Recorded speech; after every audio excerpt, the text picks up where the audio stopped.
BingX, a trusted global crypto exchange. Trade spot, futures, or copy top traders easily.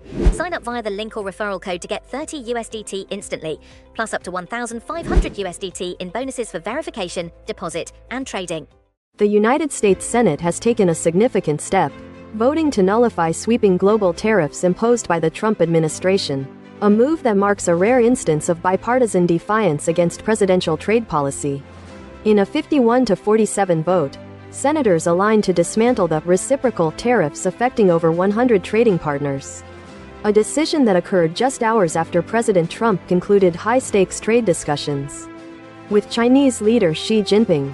These talks, described by the president as amazing and truly great, saw a reduction in tariffs on Chinese imports to 47%, a 10 percentage point decrease.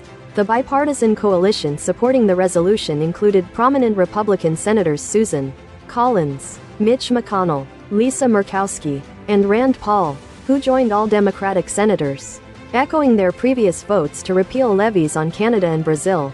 Despite this legislative success in the Senate, the measure faces an almost certain roadblock in the House of Representatives. There, a Republican majority has implemented new rules designed to prevent such resolutions from reaching the floor for consideration, effectively shelving any immediate impact.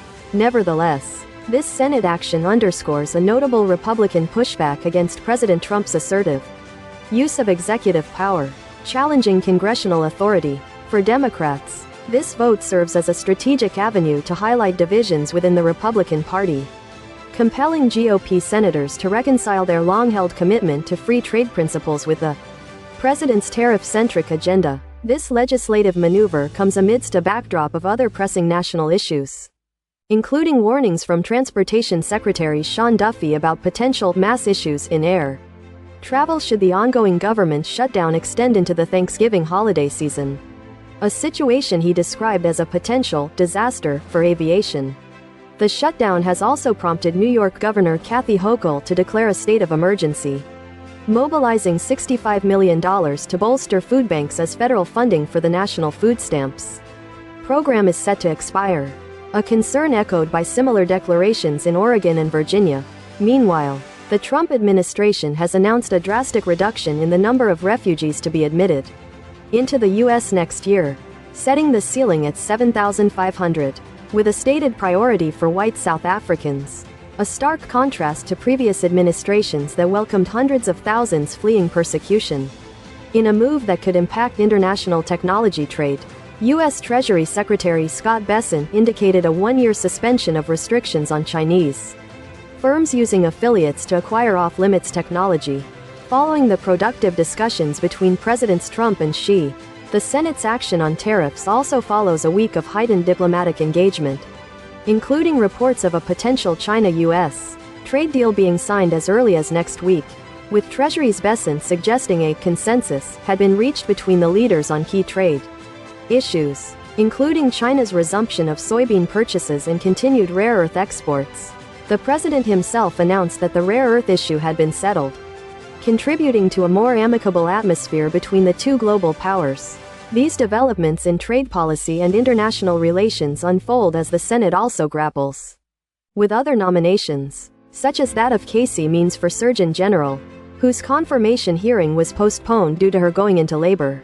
Separately, concerns have been raised by New York Representative Gregory Meeks and California Representative Sarah Jacobs regarding the administration's military strikes in the Caribbean and Pacific, citing a lack of transparency and insufficient legal justification from Defense Department officials. These strikes, reportedly targeting alleged smuggling boats, have drawn criticism for the acknowledged inability of Pentagon officials to identify all individuals killed, leading to questions about due process.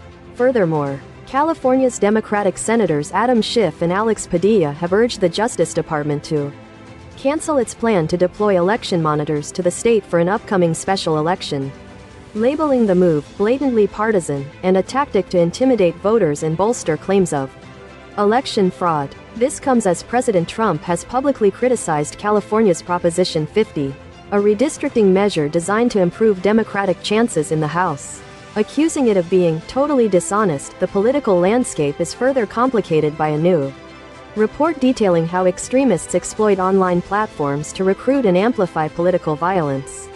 A phenomenon observed in the aftermath of recent high-profile attacks, and the ongoing debate surrounding the U.S. role in global affairs, including a controversial decision by the Trump administration to immediately resume nuclear weapons testing, a move defended as necessary to ensure the functionality of the U.S. arsenal.